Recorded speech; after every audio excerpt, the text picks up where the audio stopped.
शुक्र प्रदोष व्रत करने से सुख और सौभाग्य की प्राप्ति होती है।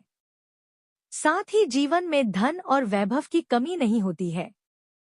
प्रदोष व्रत पर शाम के समय यानी प्रदोष काल में शिव जी की पूजा करना बहुत उत्तम माना जाता है। इस काल में शिव जी की पूजा करने से साधक को व्रत का पूर्ण फल प्राप्त होता है। लेकिन शुक्र प्रदोष व्रत इस कथा के अधूरा माना जाता है। शुक्र प्रदोष की पूजा व्रत कथा का पाठ किए बिना अधूरी मानी जाती है। ऐसे में अगर आप शुक्र प्रदोष व्रत रख रहे हैं तो शाम के समय इस व्रत कथा का पाठ जरूर करें।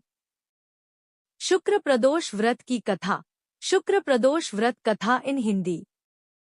पुराने समय में एक नगर में 3 मित्र रहते थे जिनमें बहुत ही गहरी दोस्ती थी। उसमें एक राजा का पुत्र, दूसरा एक ब्राह्मण का और तीसरा एक सेठ का पुत्र था।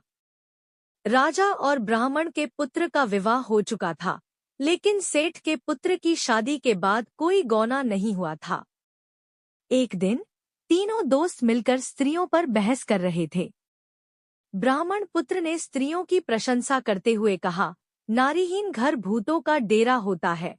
सेठ पुत्र ने यह कहानी सुनते ही अपनी पत्नी को घर लाने की ठान ली। फिर सेठ पुत्र अपने घर गया और अपने फैसले को अपने माता पिता ने अपने बेटे से कहा कि उसकी कुंडली में शुक्र देवता डूबे हुए हैं। ऐसे में इस दौरान बहुबेटियों को उनके घर से विदा कर लाना शुभ नहीं है, इसलिए शुक्रोदय होने के बाद ही अपनी पत्नी को उसके घर से लाना।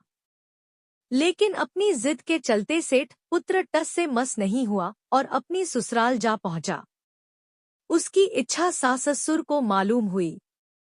सास ससुर ने उसे समझाने की कोशिश की, लेकिन वह नहीं माना, इसलिए उन्हें अपनी कन्या को उसके साथ विदा करना ही पड़ा। ससुराल से विदा होकर दोनों पति पत्नी बाहर निकले ही थे कि उनकी बैलगाड़ी का पहिया टूट गया और एक बैल की टांग टूट गई।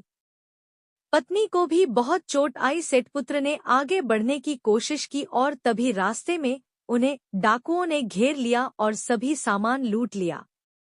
सेठ का पुत्र अपनी पत्नी के साथ रोता पीटता अपने घर पहुंचा। इसके बाद घर पहुंचते ही उसे जाते ही सांप ने डस लिया।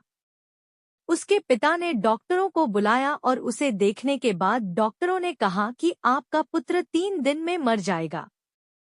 इस बारे में ब्राह्मण पुत्र को पता चला तो वह सेठ पुत्र से मिलने पहुंचा। उसने सेठ से कहा कि आप अपने लड़के को पत्नी के साथ बहू के घर वापस भेज दो। ब्राह्मण पुत्र ने कहा कि आपका पुत्र अपनी पत्नी को शुक्रास में विदा कर लाया है, इसलिए ये सभी बाधाएं आई हैं। ऐसे में अगर वह वापस वहां पहुंच जाएगा तो बच जाएगा। सेठ ने ब्राह्मण पुत्र की बात सुनकर अपनी पुत्रवधू और पुत्र को वापस भेजा। वहां पहुंचते ही सेठ पुत्र की हालत सुधरने लगी और वह धीरे धीरे पूरी तरह स्वस्थ हो गया।